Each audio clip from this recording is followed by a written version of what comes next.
Outstanding job, Brother Tim. I just keep thinking about getting a whooping from Brother Tim, and it just the thought of getting whooped by Brother Tim just seems ungodly. It seems like sin that he can whoop you. You know what I mean? Like, I think like when you say whoop, I just assume you did more than one hit. Yeah. Thinking one hit would have been enough. I think about the word dad, daddy, and that's probably one of the greatest words I think a man ever hears. When your son or your daughter calls you dad or daddy. And I remember when Columbus was a little baby, the first word I ever heard him say clearly was dad or daddy. And me and my wife heard it like it was super clear, but he was too young to be talking yet. So it caught us by surprise. Like, did he just say, he said daddy. She said, no, he said mommy. I said, come on now. Trust me, he said dad. It was so clear. I don't know how she thought it was mommy, but it was daddy. So thinking about the gift that the youth gave me, I really do appreciate that because it is my desire to be a perfect father. I want to be the father that God has created me to be. The other day, my son woke up. Neither one of my sons are turning out to be morning people for some reason. It takes a long time to get them out of the bed. And so my wife was in the mirror. She was fixing her hair. And I was standing beside her fixing my hair. And Corey woke up and he walked out of his room and he walked into our room and he walked right by mommy. He says, good morning, daddy. And she looked at him and looked at me like, can you believe this? How he gonna pass me and come to you to say good morning first? But see, what it was when my wife was pregnant, I sang to her stomach. You know, and y'all don't know I can't sing a lick, but I made up my own song and it goes like this. Daddy is the best. Daddy is the best. Mama's alright, but daddy is the best. I guess it paid off.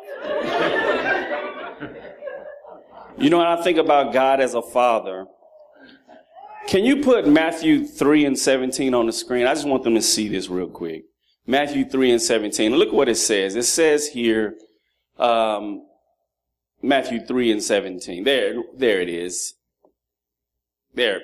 And lo, a voice from heaven saying, this is my son in whom I am well pleased. This is God speaking about Jesus. This is my son of whom I'm well pleased. Now, go to Genesis chapter 6 and verse 6. Look at this one. This is God also talking. And it repented the Lord that he had made man on the earth. Now, and it grieved him at his heart. This is what I have learned about fatherhood. Fatherhood will take you from highs to lows. But we have to be consistent and persistent. There's going to be days where the happiest thing that I have in my life is the thought that I created 2 boys. My wife called them baby's kids. I will discuss that with her later. And then there's times where you look at them and go, boy, I wish I had never made you. I've only thought that once or twice, and that's when I needed a nap, and they was wide awake. But one of the important things I've learned is that if I embrace my role, if I embrace the task, I can enlighten their path. But I have to embrace the path. I have to embrace my task. As a father, there's no days off. There's no vacation days. You are a dad from the moment that baby is born, or in my case, before it was born, until you breathe your last breath. If I embrace my task, I can enlighten their path. If I take my role as a father seriously, I can set my sons up for the best life possible. And I think that's what being a perfect father would be. I have to take my job seriously, but not so seriously that you rob them of being a child. I think sometimes we're so harsh. I think as dads, we don't know how to be lovey-dovey. So all the love we show is tough love.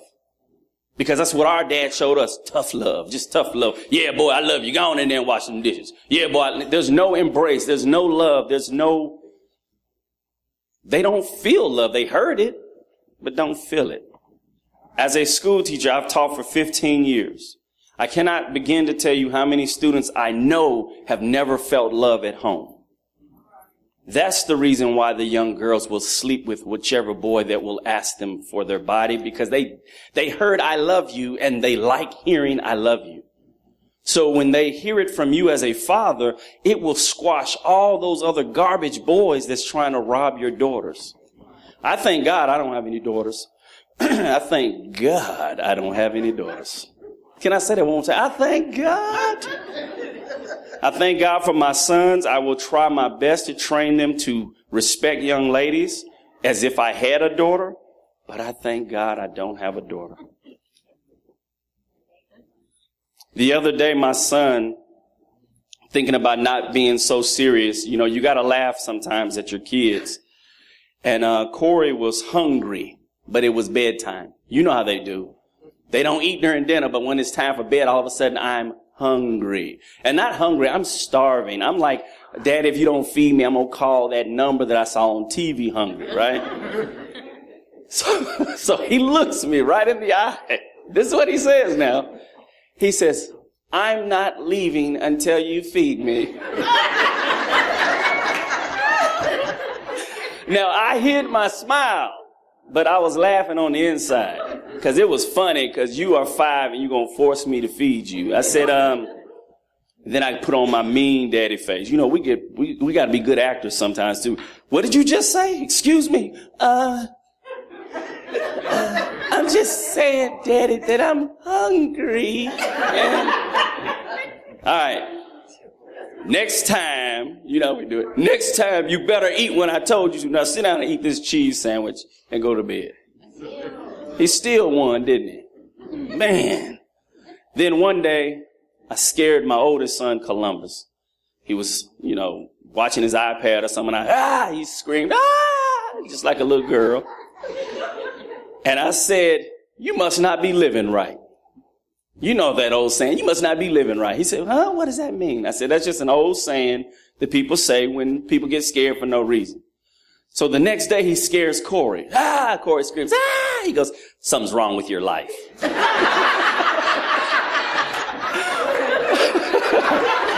I thought that was so funny. Something's wrong with your life. I said, no. You must not be living right. As a father, we have to set high standards for our children, but we have to love our children even when they don't meet those standards. Okay? God said, be ye holy, for I am holy. He said, be ye perfect, for I am perfect. But what he did not say is, okay, since you're not going to be perfect, just be okay. Okay, since you're not going to be holy, just be all right. Just be average, and I'll accept that. No, he keeps the standard here. We strive for the standard. When we fail, he does not love us less. He just never changes the standard. So as a parent, we have to keep our standards high. And even if they don't reach that standard, we love them and keep pushing them toward it. But we never make them think it's okay to live down here. That's right. Everything that I want to see in my sons, I understand I have to teach them. I recognize that. And I have to teach them with my words, but more importantly, teach them with my walk. Because a son will look at his father or look at his mother and hear the do as I say and not as I do, and they will not respect us. They will not honor us. And what did Jesus do? Jesus didn't just tell us how to live. He modeled how to live. So as a father, that's what I have to do. And here's something that saddens me, and I'm almost done. We often say things, and we said it today a couple times. Children must honor their father and their mother regardless of the type of father and mother that they've been. We've said it. We said it today. The child, it is your responsibility to honor your mother and father in spite of what kind of mother and father they've been. But it's my desire to be the type of father that's worthy of honor and obedience. I want my sons to see and understand that everything I do is to position them to walk closer with God. And I think they may not get it early because most of us don't. But when the time comes, they will respect and honor that my dad did right by me. I don't have to be your buddy to lead you to Christ. I don't have to be your buddy to have a great relationship with you. If your kids do not say, ugh, I hate you, at least in their head a couple times, we probably ain't doing a good job. Because I said it a lot growing up. Ugh, I hate this house, this stupid house, never get to do nothing. And then I look up later and all my friends are locked up, in jail, dead, got too many kids and can't pay for none of them. And I thank God for my mom structuring the way she did. You see, I don't want to receive their honor only because God says they owe it. I want to receive their honor because I've earned it. So I thank God for the opportunity to be a father, because through this experience, he has shown me many things about how he deals with me as my father. You realize how much easier it is to forgive when you think about how much God has forgiven you? And sometimes when you're raising kids, you hold a grudge against your little kid. Like, no, I can't hold a grudge against a 7-year-old. Suck it up. Oh, you love me now, huh? You love me. I see you too, sister. I see you, yes. I see you. In closing, she's got the wrap it up sign in the back. I challenge all of us fathers to keep our eyes on the things of God so that when our children look at their father, they will see the reflection of our Heavenly Father. Amen. That's my challenge to you. God bless you. Our next speaker, Brother Orlando Reed.